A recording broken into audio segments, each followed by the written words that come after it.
What if one refinery in the middle of the Ethiopian desert could change the balance of power across the Horn of Africa?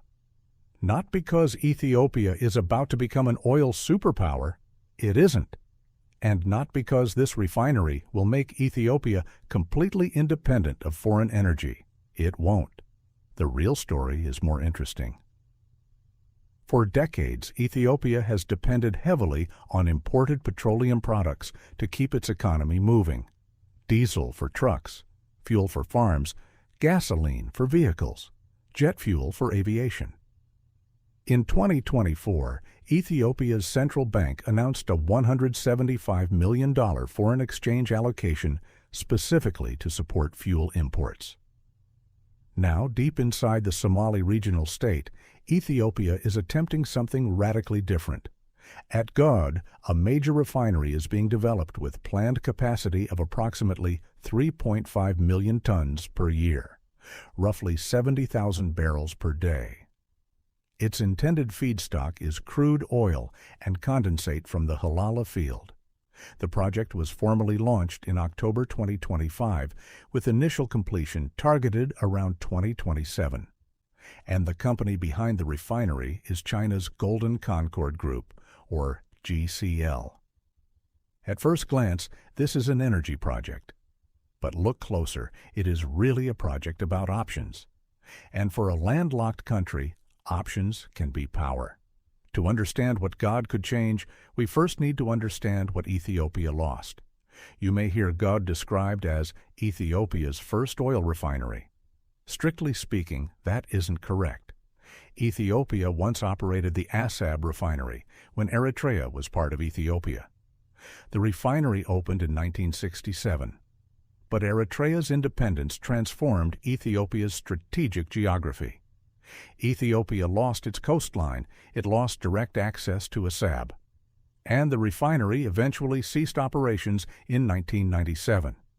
Since then, Ethiopia has been heavily dependent on imported, refined petroleum products. So Gode is better understood as the return of major domestic refining capacity to Ethiopia's present-day territory after the loss of Assab. And the location is critical. Gode isn't being built beside the ocean. It is being built deep inside Ethiopia's Somali regional state, near the resource itself. The refinery is designed around crude oil and condensate from Halala, part of the broader Ogaden Basin development.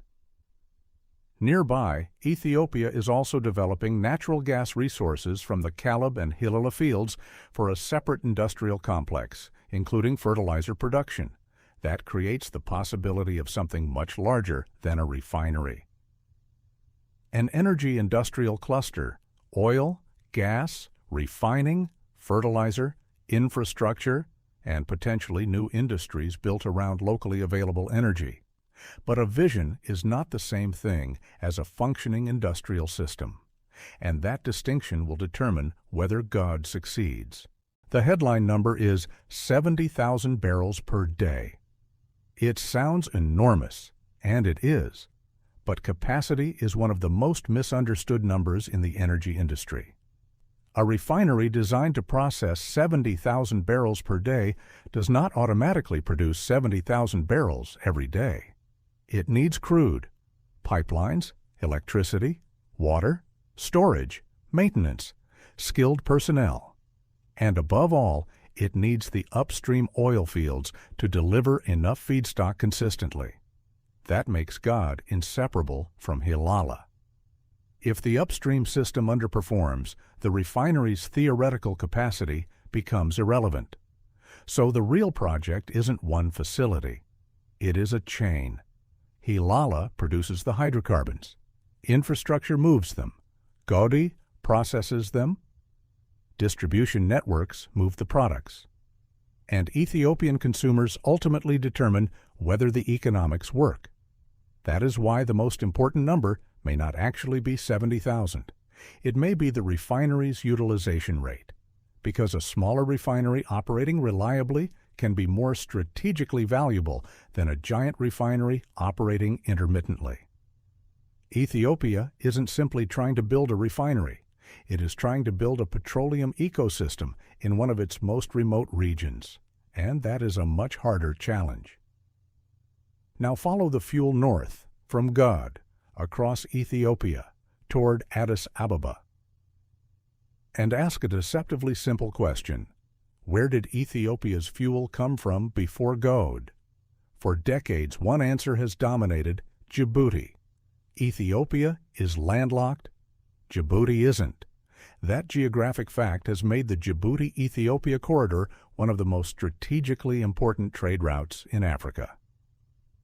Fuel is particularly sensitive because Ethiopia isn't importing a luxury. It is importing the energy required to move almost everything else. That makes petroleum logistics a strategic vulnerability. But here's the part that is often misunderstood. God does not make Djibouti irrelevant. Ethiopia will still need ports. It will still need imports. It will still need international trade. And domestic refining cannot eliminate exposure to global crude prices. What God potentially changes is the composition of dependence. Instead of importing every refined barrel, Ethiopia could increasingly produce some products domestically. That means fewer refined products need to make the entire journey from an overseas refinery to an Ethiopian consumer. And that gives Addis Ababa something it has historically lacked: an additional option. Think about what that means during a crisis. If international fuel prices spike, if maritime routes are disrupted, if regional logistics are interrupted, or if foreign exchange becomes extremely scarce, a domestic refinery cannot eliminate the problem, but it can provide a buffer. And buffers matter, because strategic power isn't always about eliminating dependence. Sometimes it is about reducing the consequences when that dependence is disrupted. That is the real geopolitical value of God. And Ethiopia isn't making this move in isolation.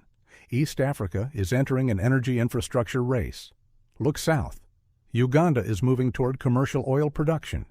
Its crude is connected to Tanzania through the East African Crude Oil Pipeline, or EACOP. The pipeline runs approximately 1,443 kilometers from Uganda's oil fields toward the port of Tanga. Tanga itself is becoming increasingly important to East Africa's energy geography. And in 2026, regional governments were discussing the possibility of a regional refinery at Tanga. Now step back. Suddenly the map looks different. Uganda has oil. Tanzania has a strategic Indian Ocean port. Kenya has Mombasa and Lamu. Djibouti has Ethiopia's principal maritime corridor. And Ethiopia has something increasingly important: a potential inland refining center. This means East Africa's energy competition is no longer simply about who discovers hydrocarbons. It is about who controls the infrastructure between the resource and the consumer. Who owns the pipeline? Who controls the port? Who provides storage? Who operates the refinery? Who supplies the market? And where does the economic value accumulate? That is the bigger story. Crude oil is only the beginning of the value chain. The real economic and political leverage often comes from controlling what happens after extraction. Uganda is connecting its oil to the coast. Ethiopia is attempting to bring its oil deeper into the country. Two different strategies, two different geographic realities, and potentially two competing energy corridors. Then there is China.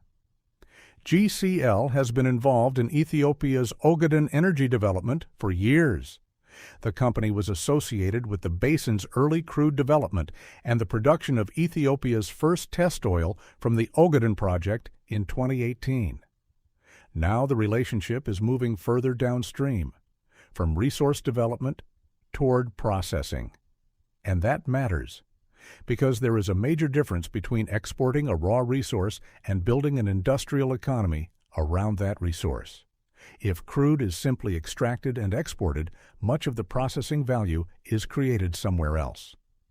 But if the resource is processed domestically, Ethiopia has the opportunity to capture more of the value chain, more industrial activity, more technical skills, more infrastructure, potentially more government revenue, and potentially greater energy resilience. For China, the significance is also clear. Projects like Gode deepen China's economic footprint in strategic infrastructure. But we should resist the temptation to turn that into a conspiracy. There is no need to claim that one refinery proves a grand Chinese plan to control East Africa. The stronger argument is simpler. Chinese capital and expertise are helping Ethiopia develop infrastructure that could give Ethiopia greater control over part of its own energy system. And if that system works, China's role in Ethiopia's economic transformation becomes even more significant. But now comes the hardest question. Can Ethiopia actually make all of this work? Building a refinery is one thing. Building a functioning energy system around it is another. Gode is located in a remote, arid part of the country. Heavy equipment has to reach the site. Roads have to be upgraded. Power has to be reliable. Water has to be available. Crude has to move.